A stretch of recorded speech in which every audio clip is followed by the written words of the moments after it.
So yun guys, nakailang pahinga na kami kasi nandun pa yung sasakyan sa dulo. Bali tinuungan na namin ni yan. Grabe, sakit sa likod. Isang metro. Siguro nasa 30 kilos mga kamaskara. Nakadalawang pahinga na kami gawa ng hinihila namin papunta doon sa sasakyan. Ito lapad. Yan. Nangonsumisyon kami paghila eh. Nandito yung uli namin mga isda. Mamaya na yan. So larga? Larga ulit? Ano na yan? Ano ba? Napicturean nyo naman eh. Yan guys, oh. Hindi na mga gano, sakit yung likod ko eh. Yan mga kamaskaraw, lapad. Laking pagi na sumalubong sa amin kanina. Buti hindi mo na. Tapos ikaw talaga ang target eh. May mga isda rin kami dyan, nandyan sa balde. Isda, tapos 2 pusit. Hindi ko na nabidyoan. Kahit ito nung hinuli namin, hindi ko na nabidyoan. Gawa ng pinagtulong-tulungan namin 3. Yan, grabe. Tapos cellphone lang yung hawak natin kanina. Kaya nabidyoan natin, nahuli na siya. Ang tagal namin bago natalian guys ni EJ dyan sa buntot. Kasi binali muna namin yung panusok niya para safety ba. Kanina pag angat namin nahinga pa yan. Yan lang yung dagat oh. Yan oh. Ito lang naman ang malaman niya no.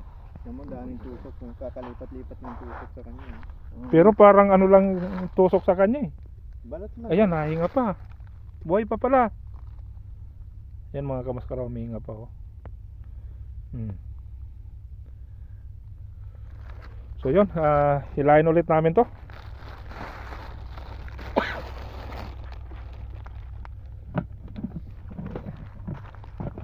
Idol,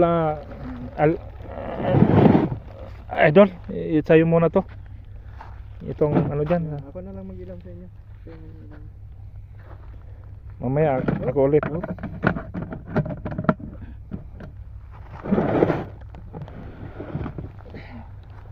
Yun, tara.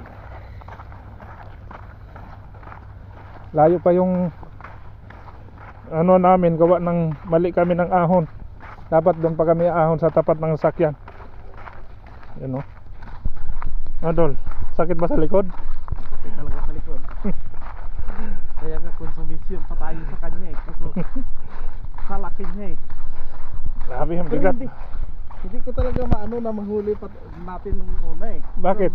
Kasi malaki talaga nung nakita ko. Nakita mo? Panusok lang talaga ang dala. Wala namang pana.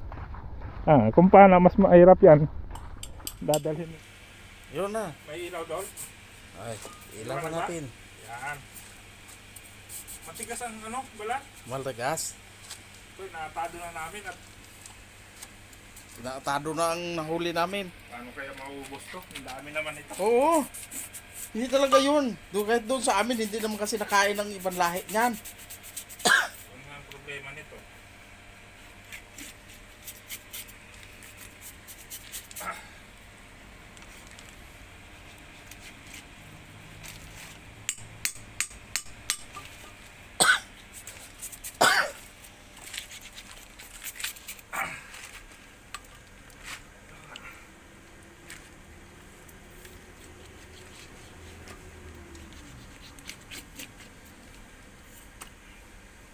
Okay na yan, Dad? Okay, ano muna?